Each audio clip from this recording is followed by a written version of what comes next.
নমস্কাৰ চৰকাৰী কৰ্মচাৰীসকলৰ বাবে এটি সুখবৰ মাননীয় মুখ্যমন্ত্ৰী হিমন্ত বিশ্ব শৰ্মা এই কথা প্ৰকাশ কৰে মাননীয় মুখ্যমন্ত্ৰী হিমন্ত বিশ্ব শৰ্মাই প্ৰকাশ কৰা অনুসৰি যিসকল কৰ্মচাৰীয়ে সমাজত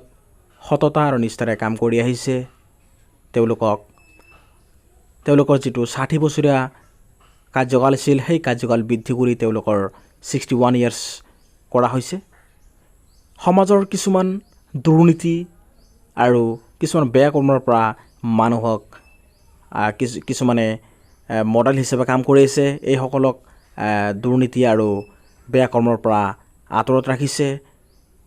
সমাজৰ ভাল ভাল কামসমূহৰ ক্ষেত্ৰত যিসকল কৰ্মচাৰী জড়িত হৈ আছে তেওঁলোকৰ চৰকাৰে অসম চৰকাৰে এটি ভাল সিদ্ধান্ত লৈছে তেওঁলোকৰ কাৰ্যকাল চাকৰি কাৰ্যকাল 1 বছৰ বৃদ্ধি কৰি দিছে এই ক্ষেত্ৰত 5 আগষ্টত লোক কল্যাণ দিৱস হিচাপে অসম চৰকাৰে উদযাপন কৰিবলৈ গৈ আছে আৰু ইয়াতে আৰু কিছুমান ভাল ভাল সিদ্ধান্ত ওলোৱা হ'ব আপোনালোকে যদি চেনেলটো সাবস্ক্ৰাইব কৰা নাই এতিয়া সাবস্ক্ৰাইব কৰি ল'ব আৰু ইম্পৰ্টেন্ট নটিফিকেশনসমূহ পোনপ্ৰথমে পাবলৈ এই চেনেলটো সাবস্ক্ৰাইব কৰিব সততা আৰু নিষ্ঠাৰে যিসকল লোক কাম কৰি আহিছে যিসকল গভৰ্ণমেণ্ট এমপ্লয়ে সমাজৰ কিছুমান দৰিদ্ৰ পৰিয়াল অৰ্থাৎ মানুহৰ সামাজিক কাম-কাজত সহায় কৰি আহিছে তেওঁলোকে এই সুবিধাটো পাব 5 আগষ্টত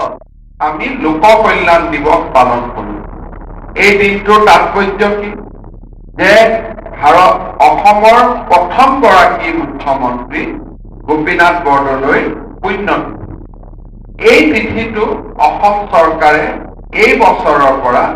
লোক কল্যাণ দিৱস হিচাপে আমি পালন কৰোঁ আৰু ইয়াত আমি এটা লোক কল্যাণ পুৰস্কাৰ দিম য'ত নেকি আমাৰ প্ৰত্যেক জিলা আৰু ষ্টেটৰ যিবিলাক কৰ্মচাৰীয়ে দুৰ্নীতিৰ পৰা দূৰত থাকি ৰাইজক সহায় কৰে আৰু যাৰ নাম জল পটপটকৈ ভাঙি থাকে কোনো এপ্লিকেশ্যন বেছ নহয় তেনেকুৱা আমি কৰ্মচাৰী